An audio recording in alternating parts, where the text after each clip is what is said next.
Kumpirmadong magkasamang umalis sa Senado sina Senador Ronald Bato de la Rosa at Senador Robin Padilla noong madaling araw ng May 14 base sa inilabas ng mga kuha ng CCTV ng Presidential Communications Office.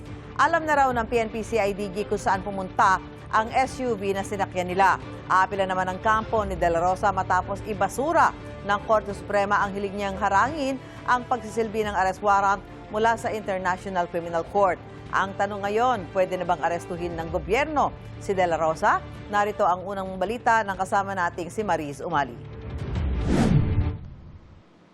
Sa botong 951, ibinasura ng Korte Suprema ang hiling ni Senador Bato de la Rosa na pigilan ang posibleng pag-aresto sa kanya ng mga otoridad habang dinidinig ng Korte ang kanyang petisyon. Tinanggihan ng mga mahistrado ang hinihingi niyang temporary restraining order at status quo ante order. Sa kanyang mga manifestation, hiniling ni de la Rosa sa korte na pigilan ng iba't ibang ahensya ng gobyerno na arestuhin siya batay sa anumang warrant mula sa ICC, red notice o diffusion ng Interpol o iba pang foreign judicial o quasi-judicial instrument ng walang katumbas na arrest warrant mula sa hukuman sa Pilipinas. Inihain ng senador ang petisyon matapos malamang may warrant of arrest na laban sa kanya ang International Criminal Court o ICC.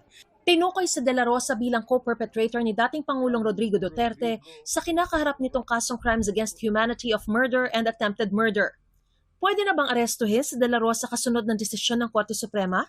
So, ibig sabihin po nun, kung gusto po talaga ituloy ng gobyerno yung pag-aresto kay Senator de la Rosa, ay pwede na po magpatuloy ito, assuming po na walang qualification yung Korte Suprema. Ang kampo ni Bato, ginagalang daw ang desisyon ng Korte Suprema. Kasabay ang pag-iit na ang mga hiling lang para sa provisional relief ang inaksyonan ng Korte Suprema at hindi ang mga constitutional issue. Ayon kay Attorney Israelito Torreon, maghahain sila ng motion for reconsideration dahil hindi pa tapos ang kaso at buhay pa ang mga issue. Kabilang dyan ang kwestiyon sa kung maaaring dumepende ang kalayaan ng isang Pilipino sa isang dayuhang proseso na hindi idinudulog sa isang lokal na korte. Pati kung maaari bang magpatupad ang mga otoridad ng mga proseso ng ICC matapos mag-withdraw ng Pilipinas sa Rome Statute. Gagamitin daw nila ang lahat ng legal na hakbang alinsunod sa batas at haharap sa proper forum.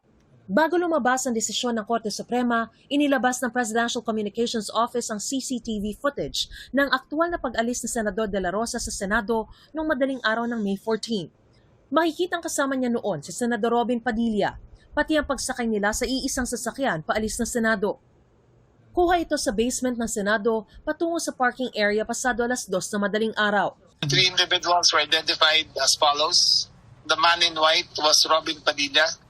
The man in the blue jacket was Senator Bato de la Rosa. Blue jacket na cap. Yes, sir. Was Senator Bato de la Rosa. The Jane Doe is the assistant who was with them, unidentified. Makikita pa ang babaeng naka-cap na may dalang protective vest. Ang nasabing puting SUV ang nakunan din noon ng GMA News palabas ng parking area ng ganung oras. Nauna nang inamin ni Senador Padilla sa panayam ng 24 oras na sa kanyang puting SUV. Pero iwas siya sa tanong kung doon sumakay si de la Rosa.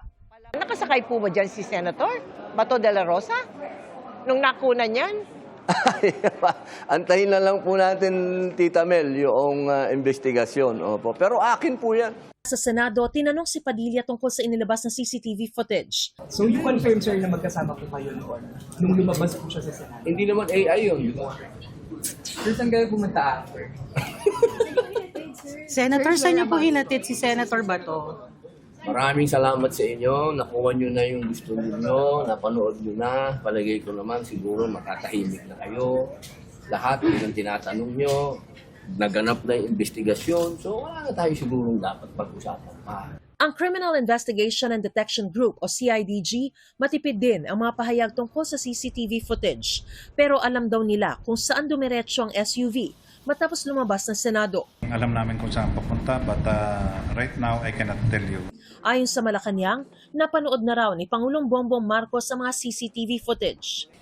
Alam po natin na ang mga tao na dapat na may panagutan, yan din po ang ayon sa Pangulo, ay dapat na managot. Kung wala namang kasalanan, ay kailangan maklear ang kanilang pangapangalan. Kung ikukonsidera ito na pagtakas at pag-alis, hindi po natin ito didesisyonan or bibigyan ng judgment. Pero sa paningin po ng Pangulo ay hindi po ito dapat nararapat. Ito ang unang balita. Mariz Umali, GMA News.